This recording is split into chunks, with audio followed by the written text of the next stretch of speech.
This Saturday, March 13th, is the Rebel Stakes. It's been one of the more productive early March Derby preps over the past few years. Obviously, this is where Smarty Jones came from, Fleet Alex. A lot of big-time contenders. Summer Bird last year was in Arkansas. Arkansas has been producing talent every single year, and this group looks to keep the trend going.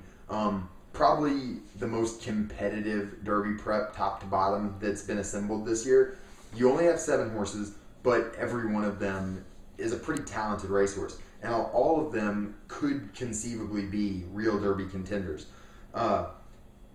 Just looking down this field a little bit, kind of breaking down the pace, Royal Express is obviously going to the front. This horse is a very quick horse early. He's been making the lead going 6 furlongs, even in sprint stakes. There's no way he shouldn't make the lead in here, barring a catastrophic break. So Royal Express will be on the lead. What's going to be interesting is what breaks down behind him, because you got Uh-Oh Bango, you got Noble's Promise. Both have shown a little bit of speed in the past, but neither of them are really speed horses. So does Glenn Corbett on Uh-Oh Bango kind of go out there with Royal Express? Does he kind of try to keep him honest early?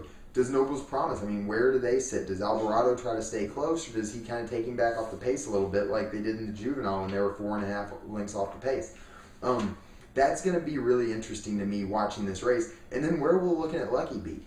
This is a horse that in the Juvenile was way out of the clouds and made that late sweeping move and came flying. But then they go to the Cash Call Futurity and he's a length off the pace. It's really going to be interesting to see how this thing breaks down. I think Royal Express is definitely going to be on the front. I think Uh-Oh Bango will be out there with him. And I think Looking at Lucky and Noble's Promise will both try to kind of tuck in behind them with Cardiff Giant there on the rail also. And then you're going to have Dublin and Pleasant Storm kind of back behind them. Dublin's move in the Southwest was extremely impressive visually. He's a horse that made a big sweeping move. He came rolling down the stretch. He fell a little bit short of Conveyance, who's a really talented racehorse. And really, Dublin was the only one making up a whole lot of ground on him at the end of the race. It's not like the race was falling apart. Conveyance was still going fairly well, and Dublin was just really coming at him. Obviously a really talented horse. He won the Hopeful as a 2-year-old. It's going to be really interesting to see how he goes here. And Dublin's actually going to be my pick in here. And it's a slight nod to him over Noble's Promise.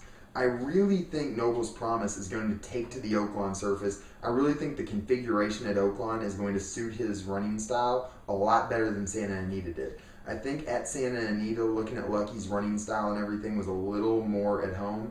And I think Noble's Promise at Oaklawn is going to have a little bit of an advantage maybe there and can maybe turn the tables on Looking at Lucky. Plus, I expect Looking at Lucky to be 7-5 in this field, maybe 8-5.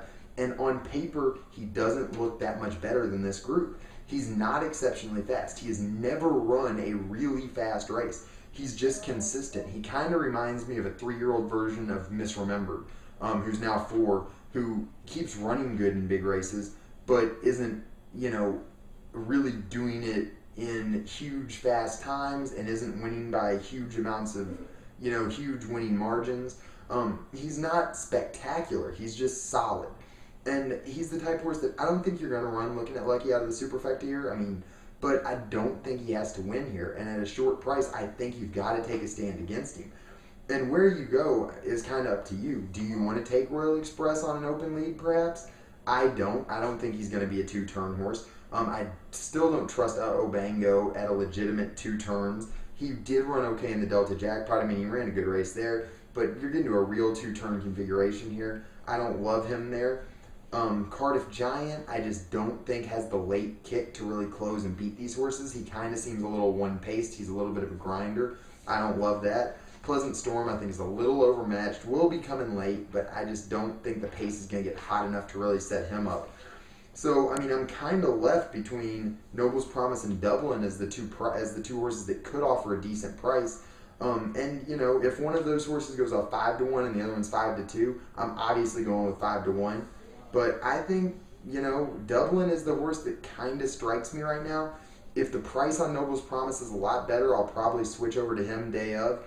But for now, I'll take Dublin in what is a really, really competitive Rebel Stakes.